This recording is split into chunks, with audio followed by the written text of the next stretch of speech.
Forgiveness is the intentional and voluntary process by which a victim undergoes a change in feelings and attitude regarding an offense, lets go of negative emotions such as vengefulness, with an increased ability to wish the offender well. Another definition of forgive is to stop feeling anger towards or to stop blaming. So, why is it so hard sometimes to forgive? And do these definitions really align with what most of us think about when we hear the word forgiveness? To most of us, forgiveness is a really loaded word. Often, we consider forgiving someone as condoning or ignoring their bad behavior, sort of giving them a free pass. There could be an underlying fear that forgiving someone who has wronged us will simply send a message that they can get away with this kind of behavior. It can make us feel weak and spineless, as if we're giving up our power to the perpetrator. But think about those definitions I talked about. Could it really be that the act of forgiveness can actually be both powerful and healing? I think so. When another person hurts us, anger and vengefulness are in full force. Often, it can be all-consuming. These negative feelings can literally take over your entire outlook and send you into a gloom and desperation that can destroy friendships and more. Anger towards a boss that wronged you can hold back your efforts to move on in your career.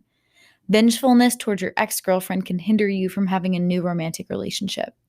Holding on to anger often turns to depression and even rage, neither of which are good for you physically or emotionally.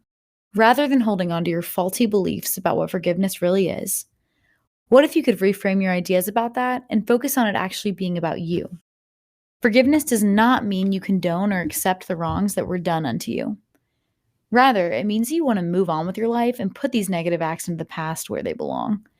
It means you're ready to stop letting anger control you and your life and take back some power and control over your own emotions and your life. It's the idea that you can forgive but not forget. As a matter of fact, it's extremely important that you don't forget the wrongs that have been done to you, even when you are ready to forgive. You must learn from these events and know how to best protect yourself from getting hurt this way again.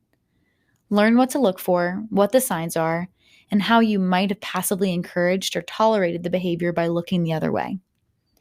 Of course, to fully engage in life, you will have to allow some vulnerability, but you will learn to protect yourself as best as you can. Sometimes it's helpful to see the perpetrator as flawed. Since we all do have flaws, and we all carry around the baggage of our own personal lives, ask yourself what might have been going on with this person that they chose to hurt you in this way. Perhaps he or she was in so much pain himself or herself that the only thing they knew how to do was send that pain to you by hurting you. Look deep inside to find empathy towards the person who hurt you. Do not condone their actions, but it's okay to try to understand why they did what they did. When you choose to forgive, you are choosing to heal yourself, your soul, and even a relationship. You are choosing happiness over holding on to anger. You are telling the other person that they no longer have control over your life and your emotions, that what they did to you was horrible, but you will not allow it to define you.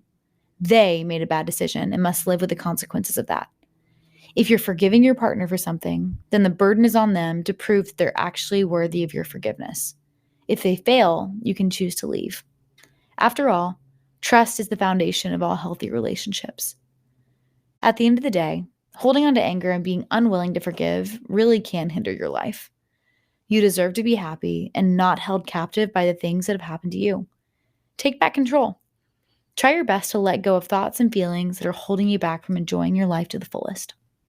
This is Nadia, and these are more ways to stay happy, healthy, and terrific.